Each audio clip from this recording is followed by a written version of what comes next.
Ha Müslüman doğanın soruğu şey, Türkiye'den haberdaşıktır ki adam ilanı gelip yerden tahkir oluyan.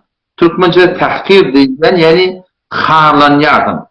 İyinin arasını utandırıyorlar. İyinin arasını ağrıyın döküyorlar. İyinin arasını seni bana kiçileyerler. İyinin arasını seni bana difileyerler diye baydan. O da şeyini bir yardımda ne emekmeli? Bu tarzda avvala son öyle bir ulukan günahkarçılıklarını açıp vereyim. Çünkü Peygamber Aleyhisselam galiben ya Resul Aleyhisselam söyledi ya Hazreti Ali radıyallahu anh söyledi. Hayti bir adam gen görse bunda bolup berişini başka bir adam harlasa fikrine, diline, yüreğine harlaya tahkir etdiği bunda bolup berişini bunda bolup beren günni munnani Türk'ün etmeyem neme.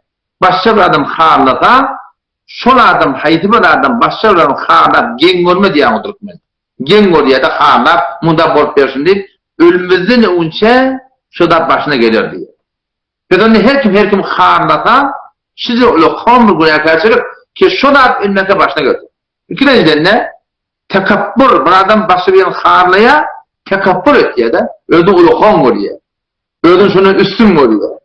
O zaman hayti bir adam tekabbür etti. Peygamber aydıptır. Bir adam yüreğine bir en tecik tekabbür de o da o adam cennete girmediktir. Tekabbür etmeklik günah kebire. Bir adam hoşçası günah kebire edamı verse, devam verse, hayır günah kebire onu fark etmiyor. Günah kebirlerken 70'te diye günah kebirler var. Bir de onu tahkir etmeklik, onu bunu harlamaklık.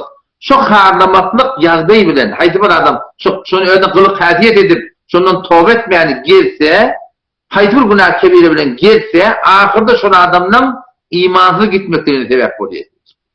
Üçüncüden, şu adamdan elinden ne yapar? Necat tapmalı. Buna necat tapmaklığa yol, Resul Aleyhisselam'ın avla Kur'an'ın özünde bir has doğa var. Bir de Peygamber Aleyhisselam'ın özünde doğası var. Her kime hayti bir yerde harlanyan olsa, şunun malağınıza rağmen dairetimden gelsin, şu doğanı, bir doğa Kur'an'ı, bir doğa Peygamber'in doğası, inşallah yakınlıkta Allah tebarek ve teala şu adamlarda şu necat verir.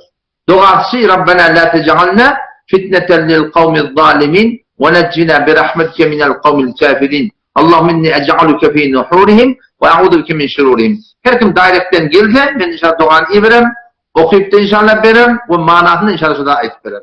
Odan sonra beşat namazını Hudaya sığındın, beşat şu doğanı Hudaya sığındın, yakin Allah tebarek ota yakınlıkta şu daşlarına düşmansızlık ettiyenleri, onu tahkir ettiyenleri, onu horlayanları, onu basmırlayanları, onu ağabeyden yere vuruyanları Allah Teala yakınlıktan başından savar, inşallah Teala Hudaya tamir akune çıkarır inşallah.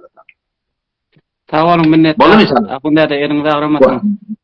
Bolja Allah yaranım olsun.